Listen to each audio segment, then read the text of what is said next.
Hello there, everybody. Welcome back to the NLC, where we're going to be hitting you with the second game of the day. Aragon, Vanir versus Nord. Two teams that we don't really know what to think about. Yeah, I mean, they're pretty confusing, aren't they? They just don't feel that consistent. Sometimes they'll look great. Like, I had Nord hyped up to be top four, right? Which is, I think that's a pretty big statement because there's so many teams that could be top four. I feel like as in the fourth place position. But yeah, Vanir inconsistent, Nord inconsistent, losing a game, I'd argue, in the first few minutes. But yeah, I'm pretty sure you share the same sentiment. Yeah, man, I look at this Vanir lineup and I go, surely there's a second win in this team. Surely this isn't a 1-4 team, because I think if you compare them to Fourth Wall, I think another team that have really struggled, there's much more of a game plan for Vanir. I can look at these guys and identify clear strength, clear weaknesses, clear things that you can play towards. I guess I kind of want to hear from you your opinion on why it hasn't necessarily been working out for them so far, and how they can change that. I just feel like, so the thing is, their mid game is solid. Okay, they'll find ways to come back in games, but that's the key point. They're not getting ahead early on, and they're never consistently winning lanes. I think you just highlighted, right? I don't mean to steal your stats, but Harbo is having a really rough time in the mid lane. I can't remember the exact stats, so you could say it later. 6.8.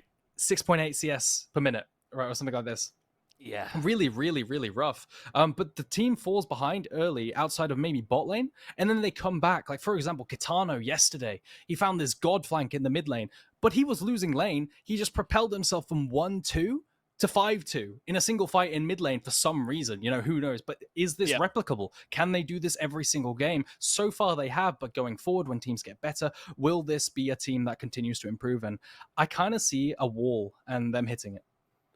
And that wall could be named Nord, right? Because you look at the other side, and like one of the few teams that has maybe been even more flippy than Vanir, or at least certainly a lot more flippy in terms of the results that they're getting, because you've got this bot lane, came in, rookies, kind of stunk week one. Then Hido gets a pentakill, goes like 17-0-4 on Aphelios, and Seneca has an immaculate performance. So we're going, actually, hold on, these guys are quite good. Yeah. But then a loss yesterday that was not too impressive. Aragon, once again, we're trying to problem solve what this team is actually doing. This is definitely the closest game of the day. I don't think you can argue that it's the closest game of the day, and maybe closest game of the week. It's really damn close just because it's so hard to pinpoint how strong these teams actually are. Yesterday, it didn't tell us anything. Okay, Nord, it doesn't tell us anything about how strong Nord are, because they're put in such a horrible position from how good Reddy's jungler Zapto pathed in the early game, right? I believed Indecision tweeted out for Nord saying, I walked over a ward and lost all my camps, right? Level 1. And the game was decided from there. So how good are they when they aren't screwed over like this? That's what I want to see today. I think if we're talking about hands level, you expect there to be a slightly higher level from Nord. And yes, that's there, but there's also a little bit of me that's thinking, hold on, am I just looking at this team, seeing the logo, seeing all the color scheme, the names, going, these guys should be better than maybe they are? Aragon, we were wondering, like, what the path forward looks like for Vanir, whether their ceiling is something that they're going to be able to reach over the course of this season, and considering how vocal Nord have been about improving these guys, do you feel like they're on the path?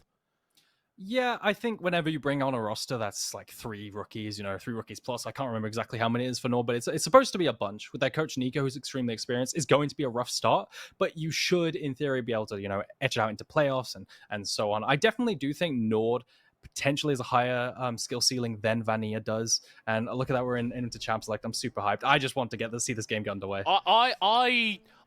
I'm ready for it completely. Just one of the predictions at the start of the day, I was the only one who predicted that Vanir were going to be able to nab a win here. We'll have to see if they can do it. Yeah, the Varus ban is really interesting. Okay, this might be too spicy for competitive, right? But AP Varus top lane is a meta thing, and Kitano plays a bunch of random stuff. You've been looking at Kerberos's Twitter, haven't you? Honestly, I've seen it in solo queue too, and it bodied me, right? But Kitano plays a bunch of wacky stuff, right? He played Kled in his first week, so I could see that maybe that's a target ban, but I haven't scouted Kitano's OP, so I'm not too sure. Immediately, I'm looking at the OPs that are left open, and it's still stuff like Yuumi, Vi, LeBlanc thankfully gets taken off the table. Cassante and Nico is the last one that really strikes to me as OP that's left open right now. Yeah, but Zeri still on Zeri the board too. How did I as forget well, Eragon. And it's sort of how this meta has developed as more things have risen to the fore. You see less priority on stuff like the AD carries in terms of this ban phase. Aphelios still looking very, very strong as well. And Nico, kind of just Nico. So we're going to have all the AD carries bar that Varus on the board for Nord. Do they first pick the Zeri? Yeah, no, absolutely. I think Hido could obviously pilot the Zeri. He's just ranked 17 on the solo queue ladder. That guy's an absolute mechanical monster. Potentially maybe wants to go for something more lane dominant. I think he's played a lot of Lucian recently. Yesterday played some Xayah. It does seem like he just plays absolutely everything meta, so I wouldn't be surprised. Good call out, middle cart. It is the Zeri. I wonder if we'll see a handshake with just the Aphelios standard. You know, maybe Aphelios Cassante, something like this. Or Lulu. Yeah, I think Vanir could opt to take the Lulu here because you really don't want to be giving away Zeri Lulu, right? I think, can't remember which team it was yesterday, but they gave away the Zeri and they played this really cool combo. I think it was unique, actually. They had like a Vi with an Orianna, so you'd have a shockwave delivery system into the backline, and it looked great for 20 minutes, but then the Zeri got a little bit too much HP, and that doesn't one-shot anymore. So yeah, it was unique, by the way. Yeah, it was. Your memory serves you right. The only thing is with the blind pick Lulu is you're then susceptible to stuff like the Blitzcrank. But regardless, the Vi picked up another meta thing, and we're just seeing, we speculated Cassante plus Aphelios. This serves a very similar purpose with Cassante into Zeri being very good, and then you also have the front line to create space for your Aphelios. Does look like we're setting up for another front-to-back composition where tanks are very important here, so I definitely want to see Cassante picked up. Yeah, and for PPBat on the Vi, I want to see more stuff in the early game from him. I think he's been one of the slower junglers. I think Indecision also, you could lay that accusation at. And when you've got Aphelios in the bottom lane, you've got a little bit more of that setup, as well as a lane that you want to play towards and a carry that you want to get fed. Yeah, no, absolutely. The problem is when it comes to Zeri, Aphelios lanes, often nothing happens. Although now something might happen. You might see the Nautilus into the Rakan because that's just a very good matchup. On top of that, you have a lot of individual target CC layering between the Vi and the Nautilus. I'd like to see that out from the side of Vanir. But yeah, Rakan plus Zeri, very good bot lane. Rakan can just go dip if she wants to. The RE pick here is to deny that RE plus Vi pick. Maybe we see something. Back in the day, like half a split ago, we would see Veigar into this. You know, I don't know why I said that. Back in the day, half a split ago. That contradicts itself a bit. But, you know, they would pick Veigar into this, and it was pretty nice because just RE could not play. You'd be dashing into this. And you're also pretty good into the Rakan. But probably not going to see that. But another mid pick, Vi plus Syndra. How did I forget Syndra? Syndra is phenomenal into Zeri. Yeah, and I think it's really good for Harbo because what worked for him so well on week 1 was the Annie. It was then banned out both games week 2. An AP mage, which is going to provide your team with a little bit of pick, a little bit of engage, and has a relatively safe laning phase, which when you consider the problems that Harbo has had as a player, I think this fits very, very well. Yeah, no, absolutely. I think you do have that scaling condition now because of that, you know, that Syndra rework where you do have a lot of scaling with those shards, you know, to stack up. And it's very simple, like you said, right? It's really simple. You just press R, then you press Scatter the Weak onto the Zeri, and she will get stunned. Target bans coming in now. Tanks against Kakos. I really like this. I wonder if we'll see the Poppy ban out. They don't have that many dashes, but it might just be a, you know, we don't want you playing Poppy because you keep playing it and you're very good on it. He's absolutely clapping some of the best top laners in the league with this Poppy because Poppy is just so strong right now. But still, I need to see some tanks picked up here. We have all of the bot side picked up for both teams, but tanks are super important and critical to buy space for the Zeri and this Aphelios. So do you want to see that coming out of the support pool here for Vanir? Because you see that Lulu ban coming out from Nord, which is going to pressure the Aphelios even more. Is there still an enchant that you can go to here? Ooh, I think it's there's the Nautilus, right? So I was actually leaning towards more for the Nautilus being picked up for the side of the Vanir. I think you have some other options into the Rakan. I think you can do something like a Leona, which is also something that people used to do. Maybe you pick an Enchanter into it. Or Pike into Rakan is also a really good matchup that we see sometimes. It'd be very spicy from Garfield, though. Yeah, and I think when you're a 1-4 team, maybe you need something a little bit spicy to knock down your opponents. Aphelios Thresh, classic pairing, Eragon. Yeah, no, absolutely. Classic pairing with the Jinx, with the Aphelios. I keep forgetting these pairings, and I don't know why. It's very frustrating, but still, really nicely picked up. Now, tanks that are up, right? Cassante, Sion, definitely going to be a handshake of these. It has to be. Absolutely has to be. Poppy's still up. Maybe he decides to blind pick it. They blind picked it yesterday. Actually opting in for the Nocturne, which is super nice. Oh, Gragas, of course, as well. What's wrong with me? What's wrong with me today? There's just so many champions in League of Legends. They keep making them. I can't believe it. But still, the tank Gragas coming out buys a lot of space for that Zeri to hit. You have a really nice combination where you can knock someone up with the Rakan and then cask the immobile AD carry who's been knocked up backwards into the team comp. You can also separate the front line from the back line with that cask. I really like Gragas right now. And now for the spicy counter pick for Kitano. Kled, Olaf, Darius. Locked it in.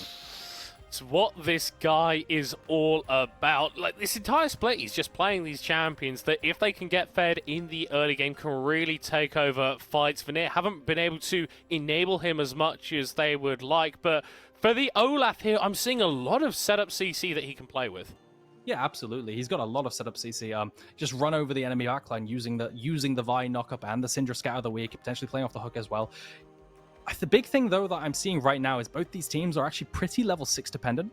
You have potential for early lane ganks through the bot side with that Thresh and the Lantern for the Vi, but at most you're going to get one of those, and the rest of the game you're going to play for that Nocturne level 6, you're going to play for that Vi level 6, and then play off of that guaranteed setup in the mid lane of the Vi into the Syndra Scatter of the Week combination. That's what I want to see. And you have the same combo on the other side, right? Nocturne and the Ahri to follow up. Yeah, you both press your buttons, try and kill your opponent. And I like that we're highlighting the Nocturne R, because that Paranoia, whilst it has offensive uses, pretty good on the defense as well. If you're trying to jump on top of Hito on the side of Vanir, then not knowing what your allies are doing is going to make that a lot harder. Yeah, no, absolutely. Nocturne definitely has those secondary uses with the ulti where you hide stuff. Very common pick right now is Nocturne plus Nico, because you hide the Nico. I can see in this game, you have Nocturne plus Rakan, and Rakan could come from Fog of War. You don't see him coming, and he's suddenly knocking up your entire team, right? I definitely think that's potential right there. But no, I think we have a fairly even draft right here. I think this could go either way. Yeah, no, and I guess in terms of that, then, where do you anticipate early pressure to be going? Because I think for Nord here, you can kind of chill a little bit more, but I think Vanir have got some tools to make things happen earlier. Yeah, so top lane is going to be neutralized, just going lane by lane. Top lane is going to be neutralized. Gragas is insane neutralizer versus melees, everyone knows this. And of course, like later on, Olaf can do something versus the melees, but that's not going to have the action in it. It's just going to be a farm lane. Mid lane is going to be a mostly a farm lane, because you're not really going to gank it pre-6. You want level 6s first for Vi and Nocturne, and then bot lane is the main lane I'm looking at, because you have that Thresh Lantern to set up the ganks. I was getting quite worried as we were going through there, Aragon. Nothing's going to happen. Nothing's going to happen. Nothing's going to happen. The next is going to randomly explode at 35 minutes into the game. We're going to flip a coin and give one of the teams the win. I think for both these teams, this game comes at a very interesting point in the split, right? Because we've had 5 games played. This is their 6th. Final game of this round robin coming up next week. And you really need to get your season in gear now, because Vanir know from experience that trying to make a late run for the playoffs isn't always successful. Yeah, and you can see they've been trying to develop an identity. At the very least, they have points where they're good. You know, they definitely have like these spicy top lane picks where on 13.3, top lane might become more relevant, and that might help them out in the second round robin. I think that's the format, right? You could refresh me on that. I can't remember too well, but regardless, if it becomes a more of a top lane focused meta, they could definitely shine there. But they're definitely settling in this identity. I do think they're really good mid-game. So if they tunnel on that, try to minimize mistakes early game, create these like mid-game spiking compositions, I think they're good to go. Okay, well, we'll see if they're going to be able to do that. The NLC player fan, Seneca, played League of Legends since he was 9 years old because his parents wouldn't let him play Battlefield. Beautiful. Mine were the exact same. Me too. By the way. COD, exact same. Oh, no, right. So I managed to sneak like a Modern Warfare 3 by them, like early on, and that was it. I think they saw me playing that a couple of times, like, no more 18+ games. Not for you. Yeah. My mum saw me play COD World at War when my friends brought around, and she was like, "What are you doing? This is not allowed." Regardless, it's going to be a standard 5-point start for both teams right here. Nothing too spicy, no invades happening. Potential for Vanir to actually make it happen because they do have a decent level 1 with that hook and Olaf axes. Opting not to, wanting to start in that lane phase. You see a ward placed down. Both junglers going to be pathing down to bot side because, again, that top lane is pretty irrelevant. I wonder if Kitano could do something spicy here. I mean, the Olaf is kind of disgusting at the level 1. He's not going to go for a kill, but it's enough to force Indecision away from this blue buff and waste a little bit of that Nocturne's time. No, it's not going to happen again, right? We're not going to get another cursed early game for Nord where they lose the game in their first clear. Please don't. I really, really hope not. I want to see what this team looks like when they aren't messed up in the first clear. But it does look like it's going to be fine. Going to start with our Wolves and then clear down to bots and then go back up to top side for that blue buff eventually. I really, really do like that. Okay, sorry. I was really worried for the side of Nord there. Yeah, we could chill a little bit. Okay. Yeah. They're going to be absolutely fine. It does change the way that Indecision is going to have to path, though. Right, because he's going to have to kill that Gromp and that blue buff eventually. So unless he ends up wasting a load of time, he's going to have to get to the north quadrant of his jungle at some point.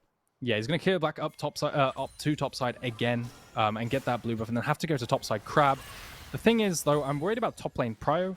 Right, Olaf does get priority into this Gragas, because Gragas just cannot compete. So maybe Olaf can push it in and secure that Crab for him. It depends how the lane is going, though. You can see that Kitano is getting the push, so potential that Nocturne might actually lose top Crab here. But again, we'll have to see how the lane state looks like at the time.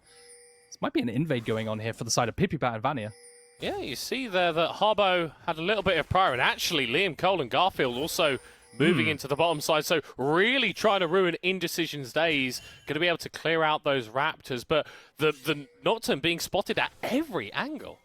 Yeah, and it's just so much. Look at this vision, right? These wards are going to last for so long, potentially spot out the second rotation camps, and maybe they can plan for an invade later on. But what is going on with the NLC and beating up Indecision? Maybe this comes with drafting weaker level 1s, but still, it's incredibly brutal because I feel like Indecision is getting bullied every single game with this early pathing. Really not enjoying it. Can we talk about how good that trade was from Harbo in the mid lane there? A level down on the Syndra, but still able to deal some decent damage back to Omen. And considering the issues that this guy's had in terms of lane, in terms of his ability to apply pressure, Syndra giving him a lot of the tools that he wants from providing that CC with Pipipat. Yeah. No, honestly, you like to see it, right? Harbo has been having a bit of a rough time, but with this Syndra pick, it does look like he's found some comfort, and he's actually forced a recall from Omen. Omen has actually had to recall and not buy Lost Chapter, which is a little bit rough. I know a lot of majors these days like the 1k gold Lost Chapter. As a knockup comes through the Seneca, nothing's gonna happen there. Sorry about that. Yeah, no, well, you said that things were going to happen in bot lane, and I like that you're sticking to your guns. That was optimism, though. A bit of optimism. I'd rather type for stuff to happen than it not at all. Yeah, fairly tepid stuff. I think Indecision more shut down than anything else by Vanir, but the lane's going pretty well from them. That top lane neutralized by Katashos, like you were alluding to. The Gragas can kind of just stand in the lane. Yeah, you don't really end up doing much. After a few points in Q, Gragas can start poking out Olaf a little bit. He never really needs to commit to an all-in. The only way Kitana can kill Gragas is if, Kakos body slams forward and Kitana presses R and doesn't get slammed and then just run down. Probably not going to happen, and what's going to happen is Kakos is just going to keep queuing, never getting frozen on. Regardless, it's just going to be power clearing. Level 7 minutes to 8 minutes is when junglers hit level 6 typically, so I am looking for that mark where the junglers hit level 6 for the action to happen. Oh, Pipipat trying to get things started before that. It's Kitano really not enjoying laning versus Gragas, but we do have a dragon on the Rift, and Vanir making an early move towards it. Yeah, no, this is going to slow down the levels for the vibe, but still really good pickup here. If you want to start stacking those Drakes, it's not going to be Chemtank Soul, so you are pretty happy. We'll have to see if Nord can test here, though, with Seneca Indecision moving in. Still only level 4 on the Nocturne, matching Pipipat. Harbo going to have to flash away as Omen gets pulled by the hook. No level 6 for the Syndra as Liam Cole is also moving over. Omen with a flash forward, but he's not able to find any damage. Gets hit back by the punch in the face. Pipipat with first blood, and Seneca has to dash over that wall. Nord try and contest, but they're punished for it. Yeah, a really nice hook coming out from Garfield here. I was a little bit worried for the side of Vanir because Pipipat had been tanking that dragon for a while. You can see the fight started and Pipipat was on 300 HP. I'm sure he was a little bit worried too, but some really nice CC. I'm pretty sure Omen got cancelled on his leap forward with his ultimate by Syndra Scatter the Weak, and then a hook came down, which also landed. So just really good micro coming in from Vanir in the early game. This is definitely a different look compared to what we saw yesterday and the weeks before. Yeah, you see how much Omen actually burnt in that last fight. It wasn't just the Spirit Rush, it was the Flash as well. So when we're looking towards, I don't know, Rift Herald spawning fairly soon, maybe we're looking towards additional Drakes in the future. Lacking that Summoner spell on the Ahri massively reduces your playmaking potential. It also makes it quite hard for you to survive in the laning phase as Harbo gets the stun and gets the kill. Where was this Harbo before? He's just gapping Omen, forcing recalls early. I was critical of Harbo. We both were, right? We were pointing out his stats, how he wasn't having a great time. I mean, I was more so. Sorry for throwing you under that bus. But now I'm really happy to see how well he's playing. Maybe he's just more comfortable on some picks than others. But again, getting the better of Omen, who has shown some good stuff too. Yeah, and PP as well. He's getting involved. He's getting things done. Indecision, making his way into the mid lane, is going to be able to get the kill. The fact that he gets that without needing to invest the ultimate, just taking over to level 6, is going to free him up a little bit more. Hido going aggressive onto Liam Cole, despite being a level down, as the rotate into the bottom side river from Indecision forces back Liam Cole and Garfield. Yeah, you could tell that Indecision got that level 6 from that kill, and he immediately wanted to go bot side to use that ultimate. But yeah, we're going to have to see how well the first ultimate is used. Maybe he makes a pick up top side. He's going to what's probably going to happen right now, he's probably going to recall, go top side, try and find a pick in the mid lane as Kakos gets engaged on.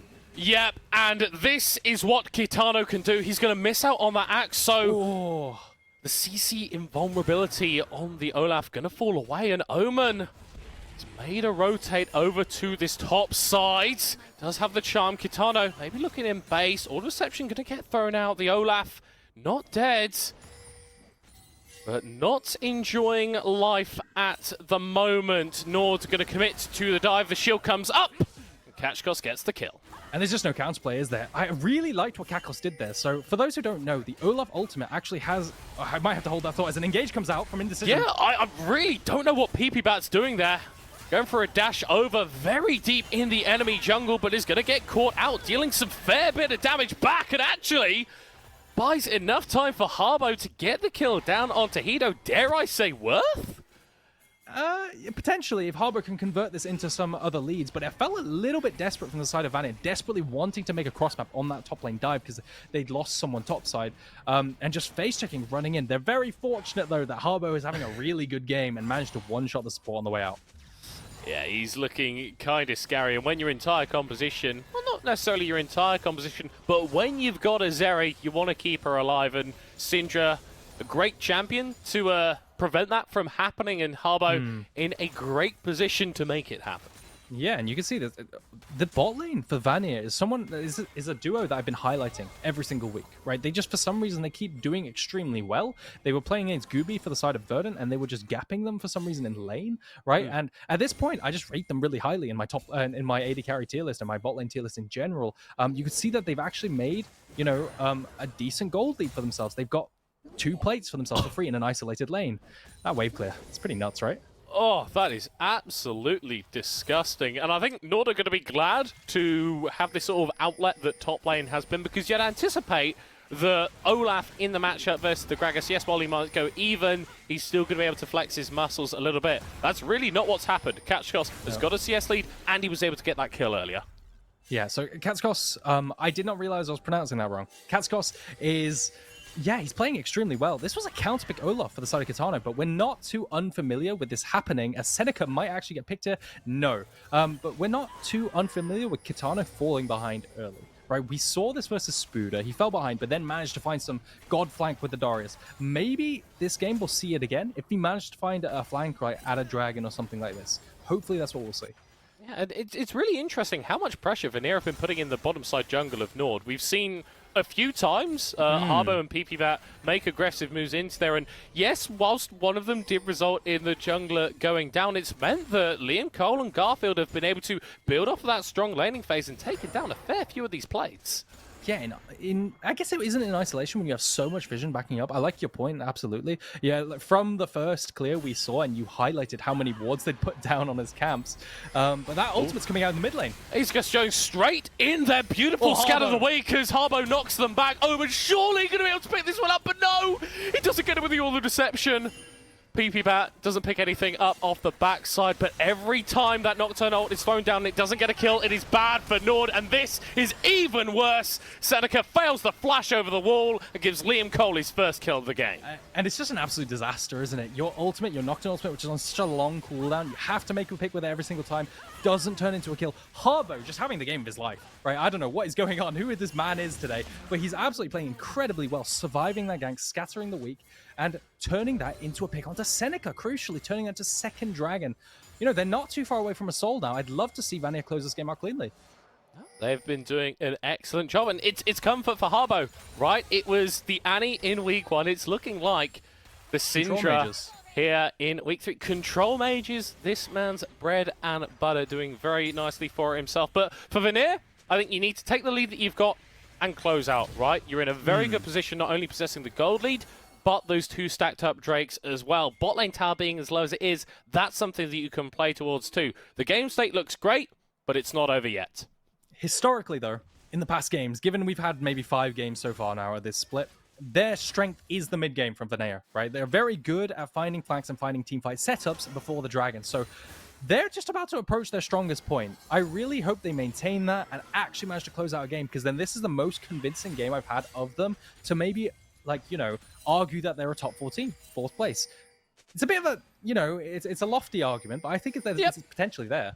Well, it's the playoff run. It's how long does it take you to get good and start winning games? I think for Vanir, I think it needed to be this week, and if they can lock down a win versus Nord, we're going to be very, very impressed. But for Nord themselves, they need to put momentum together. They can't keep having these flip-flop weeks where they go 2-0 once, then 0-2 the next. Indecision has the paranoia, but he is going to be spotted out on the bot side. Yeah, he's spotted out on a ward, and you have PP Bat just ready to counter gank with that Thresh Lantern like we highlighted early on.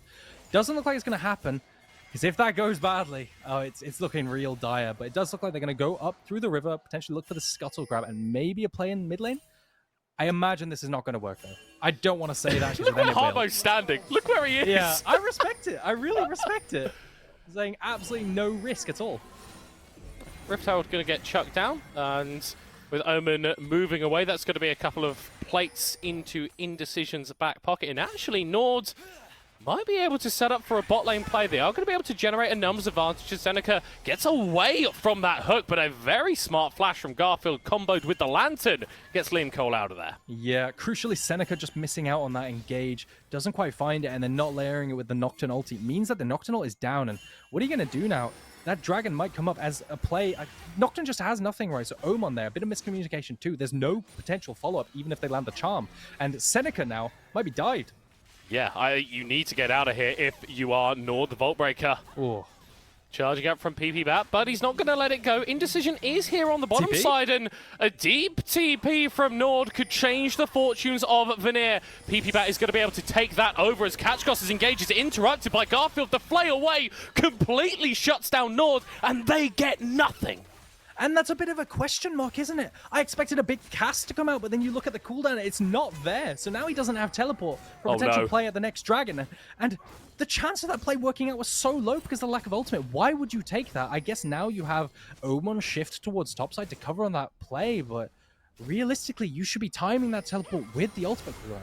Yeah, and I think Kitano is going to try and clear out that tower. He's not going to be able to do it, but considering how well this top side was going for you, all of that time for Kitano to beat down on that tower is going to be time that you sorely regret.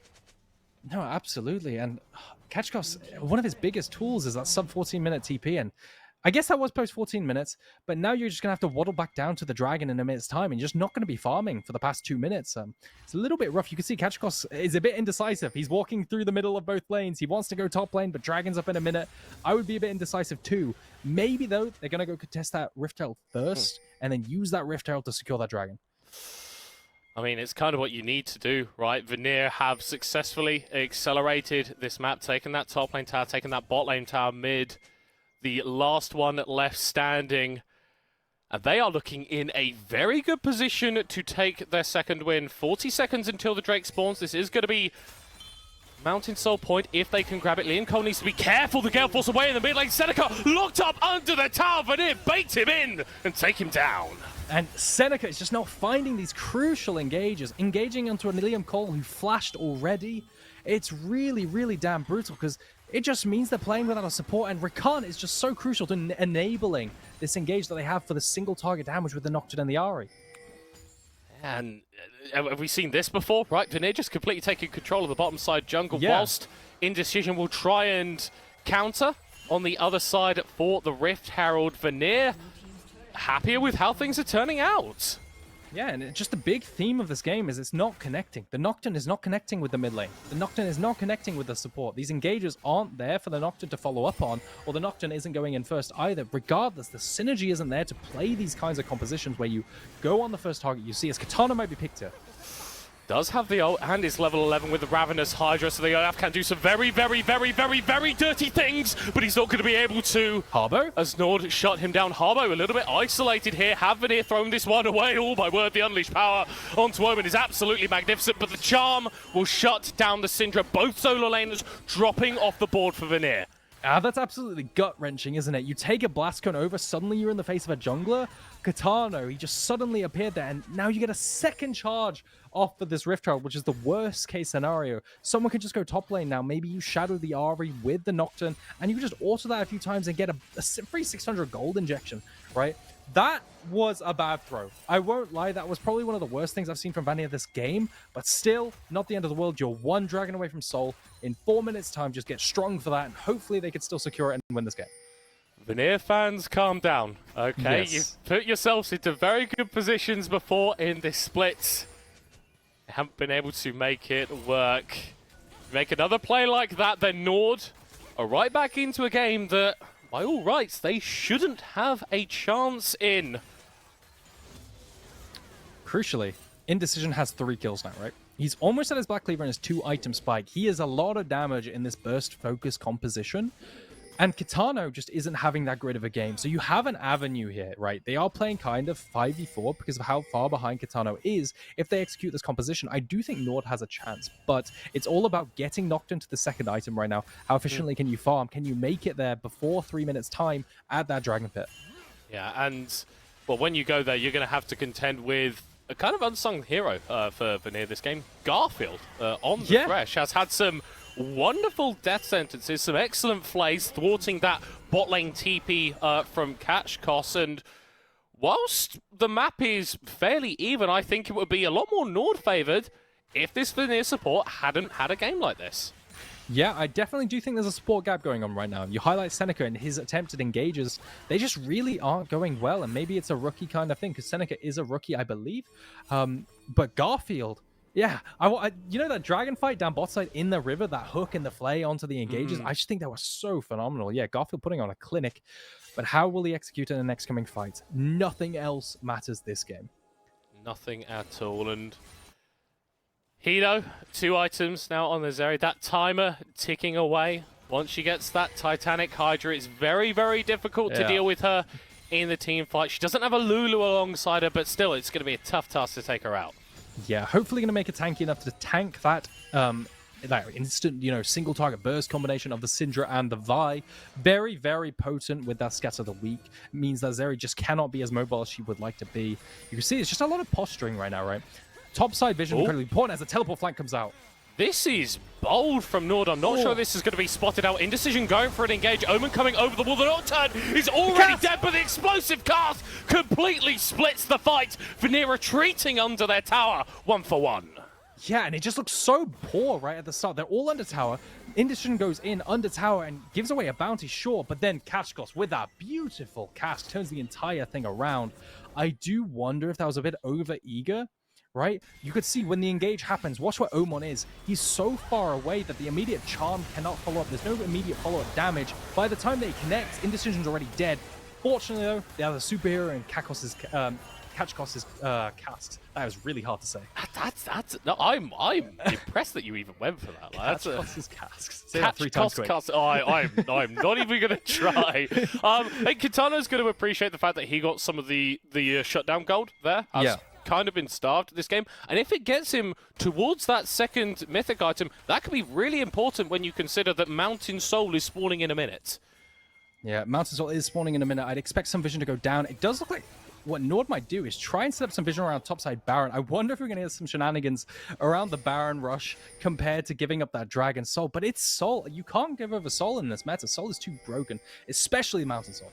Yeah, and when you look at what Nord want to do, they want to dive on top of Nord. They want to be jumping on these guys, and If they're just that little bit tankier, it's a lot harder to do. Not only Kitano, PP Bat going to be strong, but Liam Cole as well. You can't ignore the resistances. Yeah, getting that vision down on the Baron, maybe they're scared of Vanir actually swapping out the Baron for that Dragon as Seneca with the dodge. Such on a knife's edge, isn't it? The engages are so close. Yeah, and the thing is, both teams have plenty of them. Liam Cole with the stopwatch could prove crucial. That item has changed team fights dramatically as PP Bat maybe has gone over aggressive, but he's going to bait in and engage from Nord. Massive from Seneca into the backline, takes down Liam Cole. There's no time for him to press the stopwatch, and Hito is going to be able to clean up. 4 kills for Nord, a triple for their ADC. They've got the Baron, they've got the Drake to take. And it's just absolutely beautiful, isn't it? For once, they connect the full combination. Indecision doesn't ult immediately. He presses hard, then waits for everyone to be in range, and it all connects at the exact same time. Indecision goes in, the cast goes in, and then Ori and Seneca goes in at the exact same time. Have a look at this. I believe Seneca starts it up. Just that engage onto the backline. Massive knock-up, and there's nothing that Liam Cole can do. And this is exactly what I wanted to see, right? Because so much of the current day meta is about layering your CC, and they finally get to pull it off after, failing it time and time again with that, for example, the mid lane under tower dive. But they get so much gold injected onto Hito, their prime carry, this Zeri, who you highlighted is going to get that Titanic Hydra. He's pretty darn close to it. And then how do you burst him out, right? It's going to be incredibly difficult. Very, very difficult. That's the sort of question that you leave on the exam paper after go, yeah, I'll do that one at the end. But I love the way that Nord are using this combo of the Nocturne. The visioned Nard from Indecision meant that they didn't know where Seneca was coming from. They couldn't see the Rakan go for the engage. It looks absolutely broken, and if Nord can execute that one more time, they can really get themselves back into this game and claim control. Yeah, claiming control of this topside river as well right now. Potentially going to start. You say claiming control. I see they are winning now. Look at Hito. I do think that they would just win any fight right now, assuming that Seneca doesn't boss any more engages. But you can see they're posturing. Vanir is definitely scared of a Baron style right now. Omen pushing out, cheating towards the top side waves.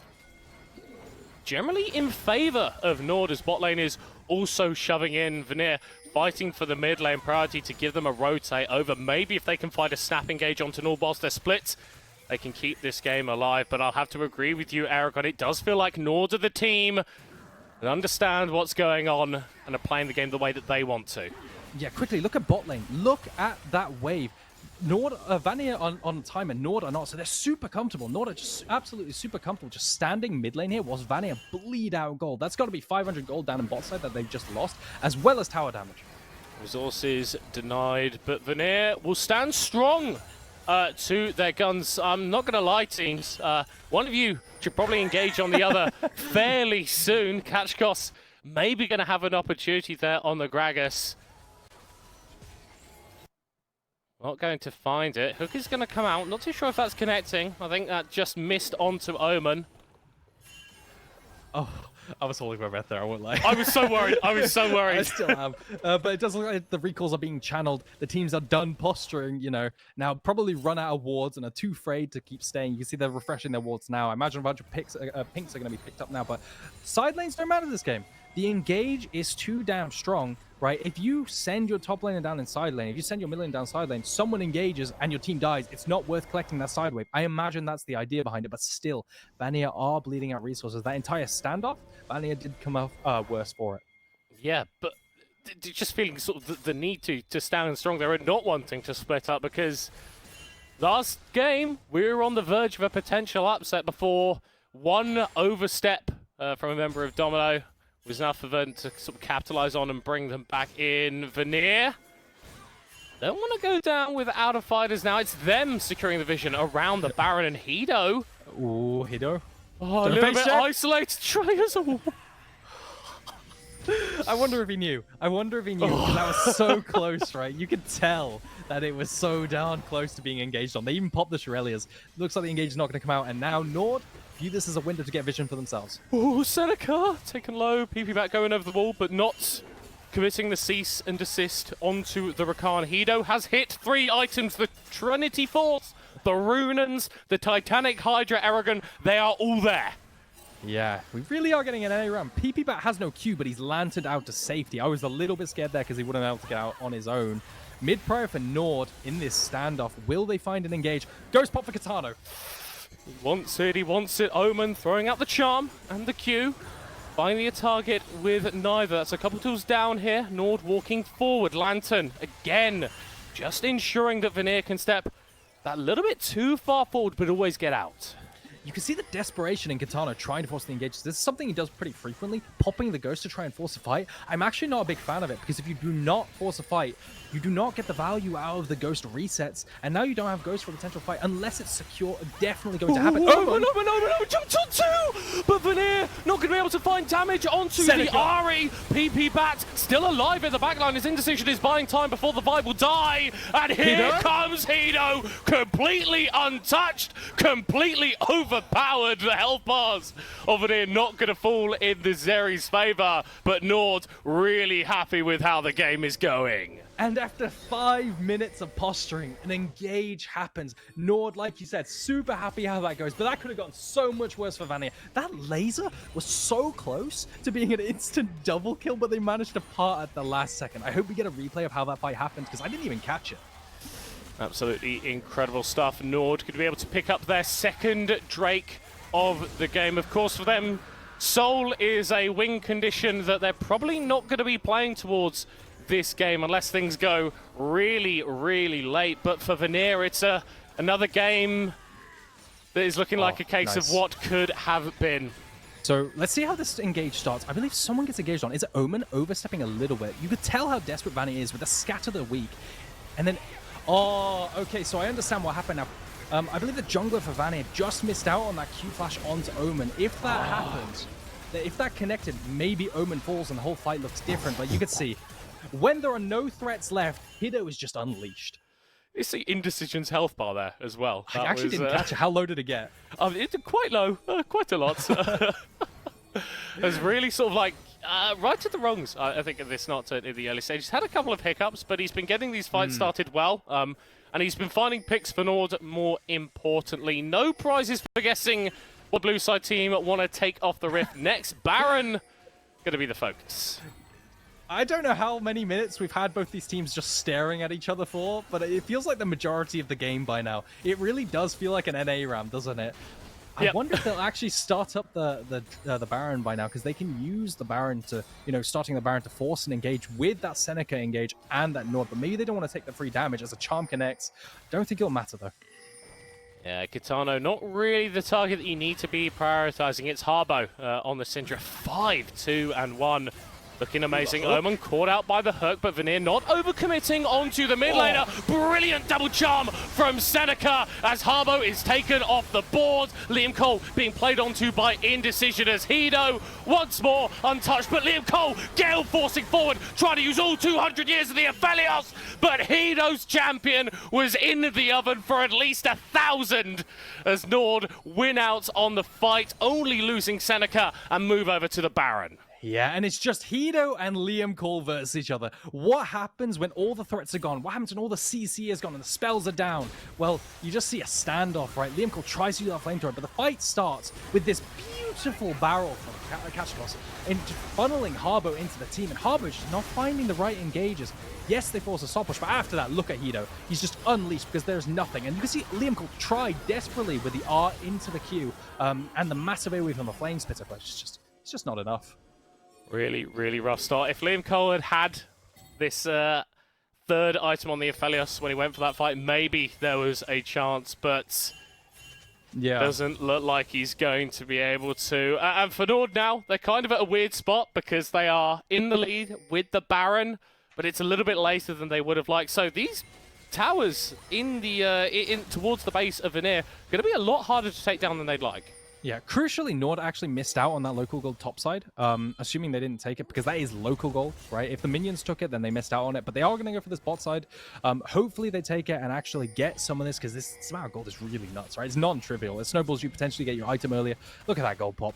And now, maybe playing for the mid lane, you have TP up for Oman. No, you don't, actually, so this might just be the end of the siege. Yeah, I mean, they've still got a couple minutes left of that Baron, so could always opt for a re-engage, but this Drake Soul constantly been hanging over Nord's head. I think it's been worrying them less and less as the game has gone on, and they found themselves in stronger and stronger positions. But if Vanir somehow do get a Mountain Soul, they are not so far behind that they don't have a chance to come back in. Yeah, no, absolutely. If they get this Mountain Soul, then everything changes, right?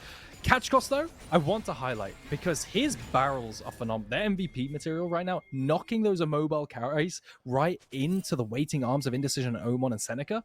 I think he is playing phenomenally, and Liam Cole and Harbo have to pay real attention to not getting chain CC'd into those barrels, because it is game deciding right now. Every single fight so far has been decided by Catch Cost.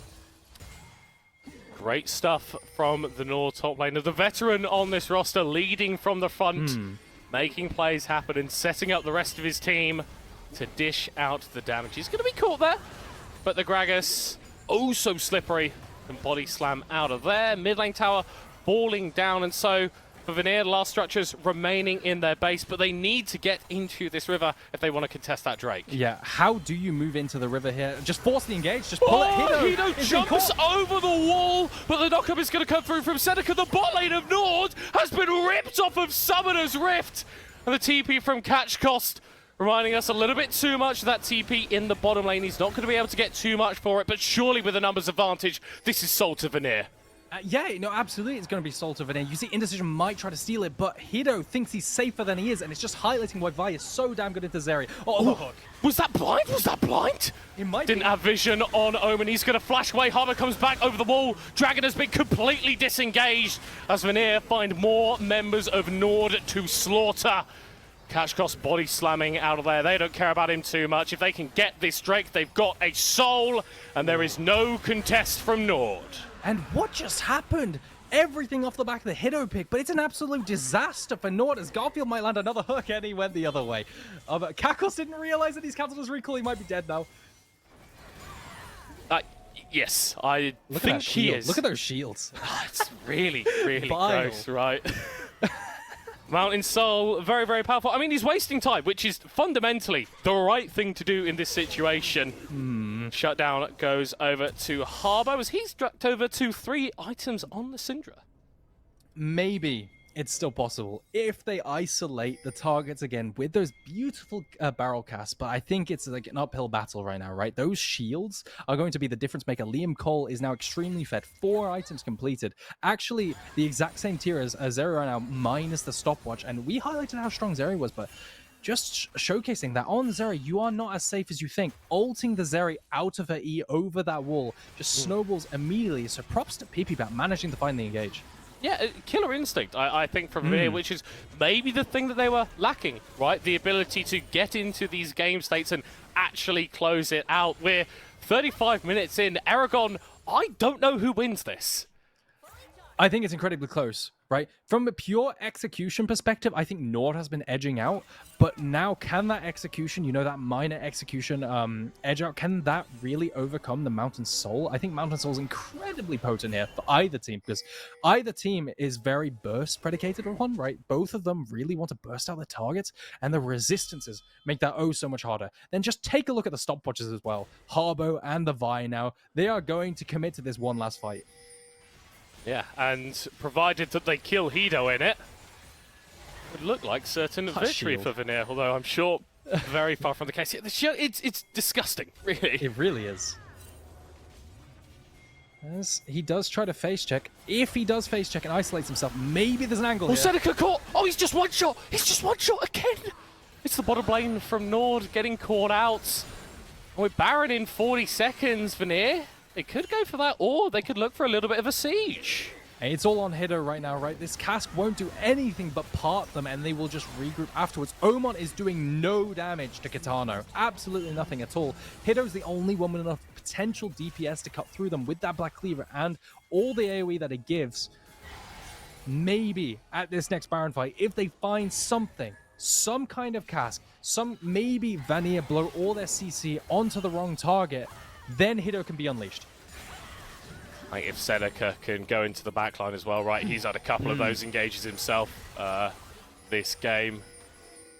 Grand entrance with the quickness, a classic combo on the Rakan, one that has won a lot of games in this past. Teleport actually here from Nord. So Omen trying to go for a really deep flank on the top side, but if Vanir can find an engage here, then Nord are guaranteed to be outnumbered. That was risky business, but it's going to offer an additional option to the blue side team. I think Vanir have a choice now. They have no idea where he is, so you've got to just go one way or the other, go onto one of the flanks. But yeah, again, they don't realize. So if they accidentally walk into Harbo here, or Omen here, it might be really risky.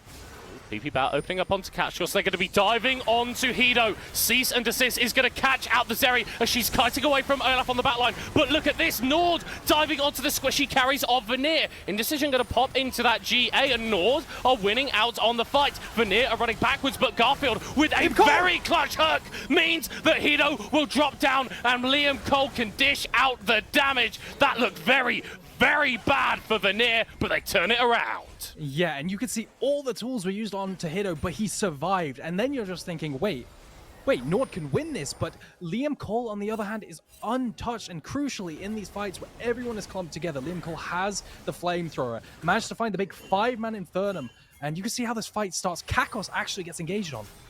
Yeah, and honestly, I thought this was a little bit too far here from Vanir, chasing too far for the ADC as Nord turned it around, but that Aphelios never went down. Yeah, and you can see none of the CC's actually going on to Liam Cole. Look at him, he's untouched right now. I don't think he's hit. I think he's been hit by one auto by Indecision this entire time, and a beautiful 5-man AoE, but still, the shield hasn't been broken. And only now does he get hit, but the CC from Indecision, he drops before the fear lands, and Kakos falls in the end too. Clean stuff coming out from Vanir.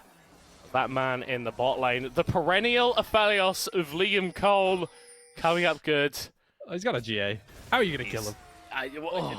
Maybe not. Maybe not, as it turns out. Aragon, a minute to go until Elder. Yeah, a minute to go. This is the last hope for Nord. If Nord get this, I do think there's a way. They might have enough damage with these executes. You could see, Hido is looking for a bit more gold. Maybe with these camps, he can recall and quickly buy a GA. But he is on a timer. With that Elder Drake spawning up right now, they really need to get into this pit, but I don't know if they'll make it in time. 30 seconds? They've got so much control now. Look at the vision. Yeah, if I'm Nord, I do not want to be face-checking into a Vi, into a Sinja, right? That is just being exploded no matter who you are. Yeah, and you can see they're super late because Hido's only just got out of base now. He does have that GA, like I was saying, and now they're going to have to face-check. Seneca is probably the best champion to face check here. Catch cost is still really squishy. Seneca's super mobile, but even still, they're slowly moving in. They're actually managing to move in. They're not. Vanir are opting not to hold the line, and Nord are finding angles to walk in there. Oh, the TP. Oh, another one coming out here from Nord as Catch cost makes his way to the bottom side. Not really been able to get around the side of Vanir as they are DPSing down this Elder fairly decisively. Dropping to 7,000 HP. Indecision is in range if he wants to go for a steal. Harbo getting us on the top side. Omen into that stopwatch as Vanir are engaging on the other part of the river. Omen finding a little bit of access, but Liam Cole is godlike. Both AD carries slaying the enemy top lane as the Ahri still dancing around the back end of this fight. Hido, full HP. And it's just both AD carries are versing each other right now. They're both full build, both being dove by the by the front line of the enemy team, and they're both just surviving. So I can't wait to see how these fights pan out, but I don't think Elder's on the table right now. Trade of cooldowns not really favorable enough to either team for them to want to full commit. Omen flashing up the wall that misses! Oh, the charm goes completely wide. Harbo burning the Zhonya's. That is big. That is crucial. That stopwatch could be the difference maker here in letting Indecision land and engage as Nord started up. No way, no way, no way. Vanir, surely you need to know that this is going on, the DPS. Watch the TPs. Not too much from Nord as they are starting it up. The winner of this fight is going to be the winner of this game. Omen on the flank, PP back, catching Seneca in the pit, forcing that grand entrance defensively. Both top laners making their way over, neither with TP. 4 for 4 for now.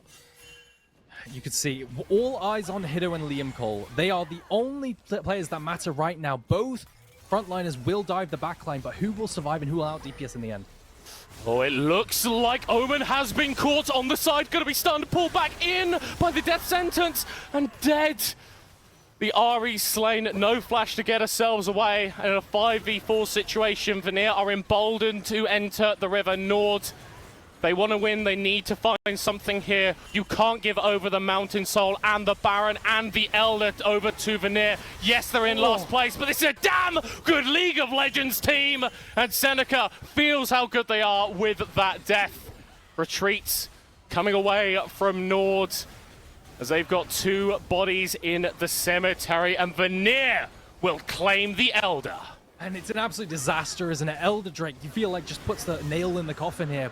You could see how good that was from Vanir because they opted to go on one of the flanks. I do think if that fight lasted a little bit longer, if both teams postured a little bit longer, look at that top wave, they would have been an on-timer. Vanir would have been an on-timer, which is why they opted for an immediate engage onto one of the flanks. Unfortunately, Omen does get caught, and then the waves don't matter. They secure Elder Dragon. Now is only a question of how they'll use it. Yeah, I mean, you can push this, right? But you do have a slight bit of overlap with the Baron spawn timer. And I mean, if you get everything at this point into the game, there isn't anything that Nord should be able to do.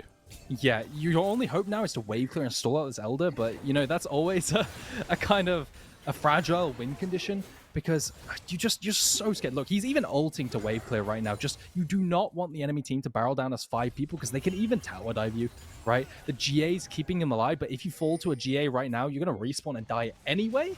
Cannon's still alive, though.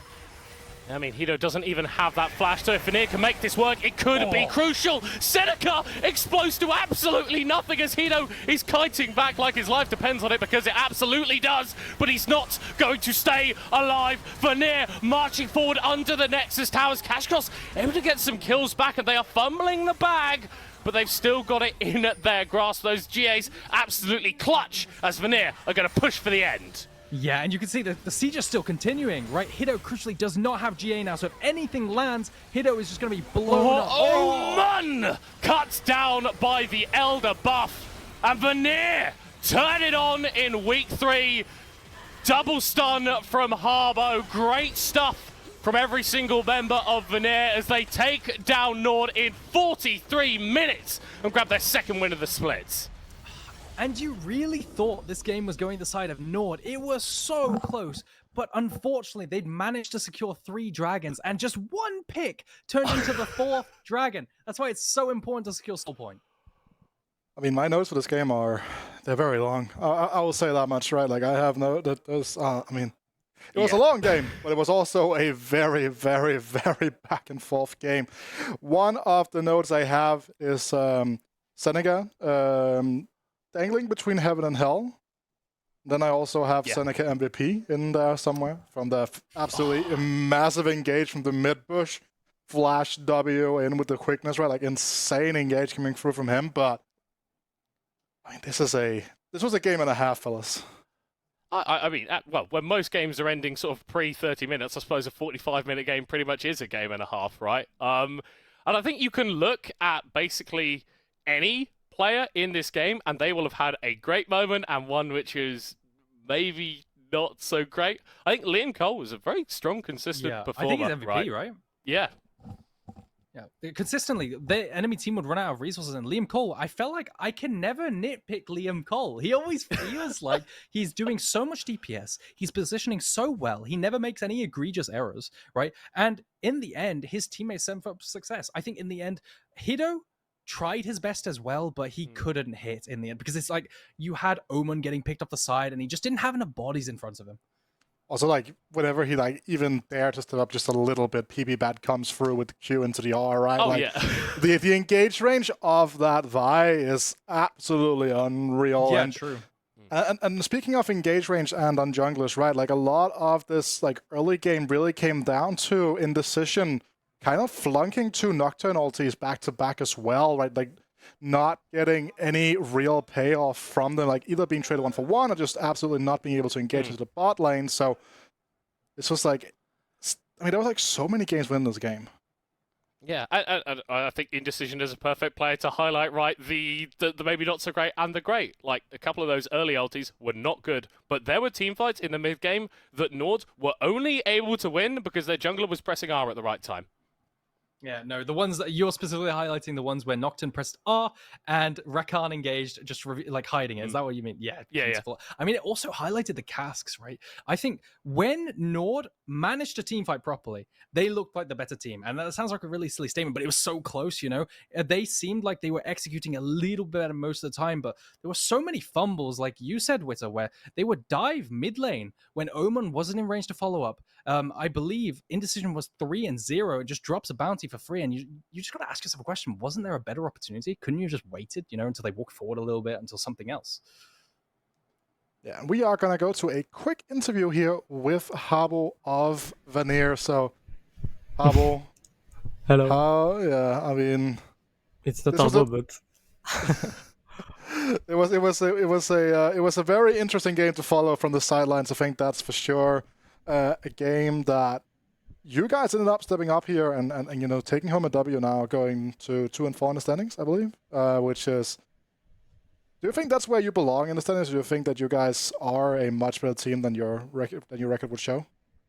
I don't think so. I think the team is just too good, and we just didn't show what we were capable of. Like I think we were pretty confident the way that we played the other game, but we didn't succeed to just end it and take the lead to win.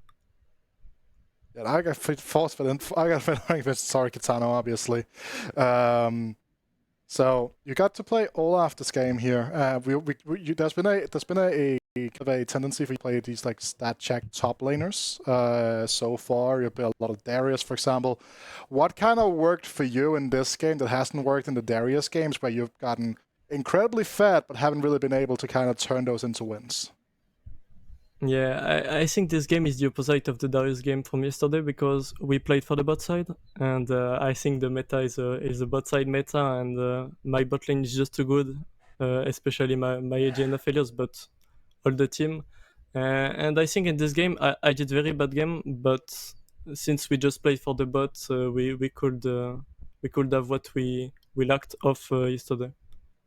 Do you think that the bot lane is like the key for your team specifically, right? Because a lot of our analysts and casters have really spoken about how big of a prospect Liam Cole seems to be. Like, he seems to be an AD carry that when you guys pump in the resources to him, he just kind of puts the entire team on his back to a certain extent.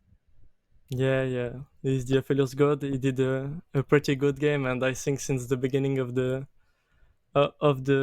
season, he didn't have a lot of playable draft, I think, because we drafted a lot around my picks, and I think we almost lost the game because of my picks, but I think he is just too good, and yeah, he did deserve the MVP for this game, I think. I also think that he got given quite handily from both Aragon and Middlecott. So moving forward now, are we going to see you guys start drafting like less towards you, for example, putting you on to some of these more let's call them boring champions to play, like like the Scions, the Cassandra's, like these massive big tanks instead of the Darius and the Olafs? Yeah, I think we will do that, but I can play this type of champion, but since the beginning I think I can just be better than the other top laner, so I can abuse those picks. But since we have this Aphelios player on AD and this kind of team, we should play more for the bot, so yeah, I think for the future, maybe I will play more tanks, maybe I won't. We don't know. Are you looking forward to the switch to 13-13 when you're going to get away from this Enchanter heavy meta? I remember yesterday, one of the players in the interviews spoke about the fact that they were looking forward to getting off this patch at some point. Yeah, I think this patch is a bit too OP. Like there is too much things that are overpowered, so we can't. It's like very hard to draft properly, and I think in the next patch, I hope it will be better. So you say it's harder to draft properly. Is it because there's just so many power picks? Are you mentioning, I guess, an OP patch? There's just like so many power picks, like the Nikos, Sari, Aphelios, all just kind of, you need to like leave 3 of them open almost in every single draft? Yeah, I think the problem at the moment is there is too much pick that you can first pick. And with all the static shiv abuser and all the AD that are too OP, I think in the next patch it will be better because the Enchanter are a bit nerfed. Zeri won't be a thing anymore with this build because the Trinity build will be nerfed, and that's really cool, I think. But I hope they will nerf static too because that's too much. So static shift is a bit too much here. So I'm gonna let you go now, Kitano. Congratulations on your victory. Go back and celebrate and prepare for next week. Thank you. Interesting here. Kitano kind of showing a bit of self-reflection, maybe realizing that his picks have been a bit of a downside for the team's draft so far this season, Aragon.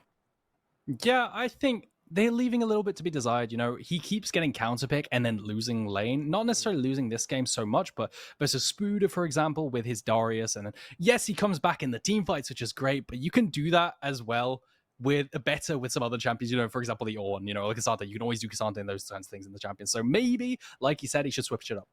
Yeah, but also like I respect that sort of being able to recognize that as a very new player. We've got to remember that this is this guy's rookie split coming in with this air of like, okay, it's not necessarily just about me. If my picks aren't working, then maybe we do enable the team a little bit more. And also like the fact that like that's something that you normally discuss like behind closed doors in the team dynamic, right? It's not something that he is required to say in an interview, right? Like the fact that he is so open about this is also really, really interesting. Speaking of the draft, like he spoke a lot about the draft phases here, and some of the people that kind of manipulate those drafts is going to be Nico. So the coach from Nord coming through here. First of all, hello, Nico. Hello. How are you? I'm good. I'm good, thank you. I assume that you are in a little bit of a lesser good mood than me, obviously, after a tough I'm pretty fine. You're pretty fine. Okay. Yeah. Did you see positive tendencies in that game? I mean, the thing is that if you compare to yesterday, when we were like playing, shitting in our pants, this one is way, way better from intentions. Like if you look towards the team dynamics, you know, we legit said to the players, okay, guys, like we need to go because right now you're like we want you as a staff, you know, we want you to learn. And the thing is that you can't learn anything if you don't try anything. So basically, this was like really the dynamic that we wanted to create to see. Some of limit testing, I would say, especially from Indecision and Seneca on the engaged champion. So I'm really happy about how it went. I think, sadly, mechanically and individually, we were still choking a bit, and we didn't hit some spells that we were supposed to hit. But beside that, like all the window that we took in early game, mainly beside 2 or 3 were good. And after in mid game, we were like a bit stressed about how to conclude the game. So we end up doing like LCS gameplay on mid 5v5 for 20 minutes, and it was kinda cringe to be honest. And this is not how we know how to play, but this is what it is, you know. Like sometimes, like you just 5v5 mid.